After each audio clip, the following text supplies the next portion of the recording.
Assalamualaikum warahmatullahi wabarakatuh. Perkenalkan, nama saya Bella Perlia.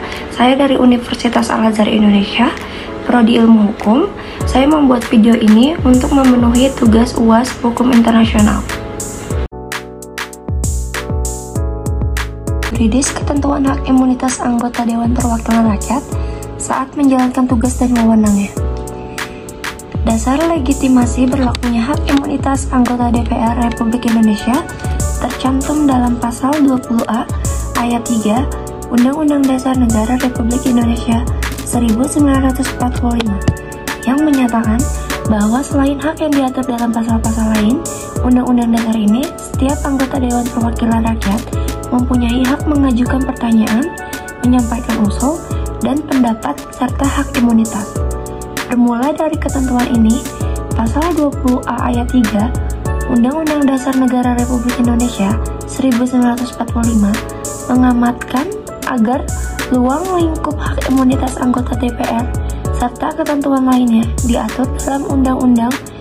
Adapun undang-undang terakhir yang mengatur masalah imunitas anggota DPR ini adalah Undang-Undang Nomor 17 Tahun 2014 tentang MPR, DPR, DPD, dan DPRD yang sering dikenal dengan sebutan UU MD 3. Menurut Menli Cololong memiliki definisi bahwa hak imunitas adalah sebuah hak yang diberikan negara untuk dimiliki oleh para legislatif dan pihak eksekutif dalam konteks menjalankan tugas kenegaraan.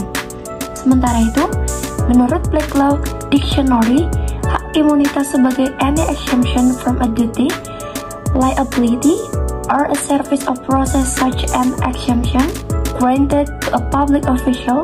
Jika diartikan, maka kurang lebih memiliki arti beberapa pengecualian dari kewajiban dan tanggung jawab dari proses yang diberikan oleh masyarakat resmi.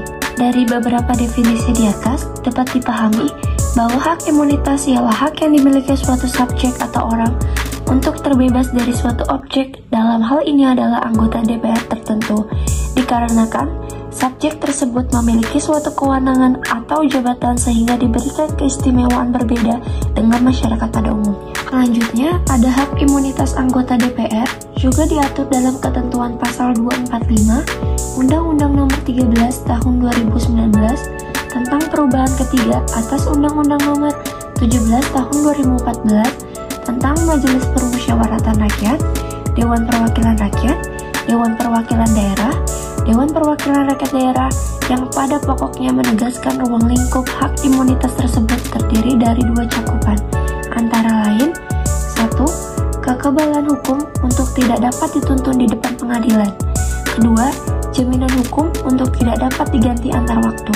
Menurut Munir Fuadi, etimologis dari fungsi legislatif yang dilindungi sebagaimana konsep hak imunitas anggota DPR selaku lembaga perwakilan rakyat mencakup beberapa hal pokok, antara lain kebebasan berbicara dan berdebat di dalam sidang atau rapat-rapat parlemen, pemungutan suara secara bebas di parlemen, penyediaan laporan-laporan fraksi, komisi atau pribadi anggota parlemen, partisipasi dalam hearing, rapat sidang di parlemen atau dalam tinjauan lapangan secara resmi oleh parlemen atau anggota parlemen, kebebasan untuk tidak ditangkap dan ditahan, dan kebebasan untuk tidak dituduh melakukan tindak pidana penghinaan atau penistaan.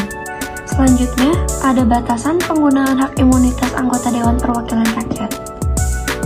Batasan penggunaan hak imunitas anggota DPR juga secara yuridis diterangkan dalam ketentuan pasal 196 ayat 4 UU MD 3 yang pada pokoknya terdiri atas dua pengecualian, yaitu pertama, anggota parlemen yang bersangkutan mengemukakan isi materi rapat yang telah disepakati dilakukan rapat secara tertutup. Kedua, mengemukakan hal lain yang dimaksud dalam ketentuan mengenai rahasia negara yang saat ini justru belum jelas, mengingat pengaturan mengenai rahasia negara belum diatur dalam undang-undang. Di slide terakhir ada kesimpulan. Di sini kita bisa menyimpulkan pengaturan hak imunitas anggota Dewan Perwakilan Rakyat berdasarkan Undang-Undang Dasar diatur pada Undang-Undang Dasar Negara Republik Indonesia tahun 1945 pasal 20A ayat 3 serta hak imunitas diatur lebih khusus pada Undang-Undang Nomor 17 Tahun 2014 UU MD 3. Mekanisme penggunaan hak imunitas anggota Dewan Perwakilan Rakyat pada saat ini sudah sejalan dengan pengaturan Undang-Undang Dasar Negara Republik Indonesia tahun 1945, serta sudah sesuai dengan undang-undang yang mengatur lebih khusus tentang hak imunitas dalam menjalankan tugas dan fungsinya. Baik, itu saja yang bisa saya jelaskan. Mohon maaf jika banyak kurangnya. Assalamualaikum warahmatullahi wabarakatuh. Terima kasih.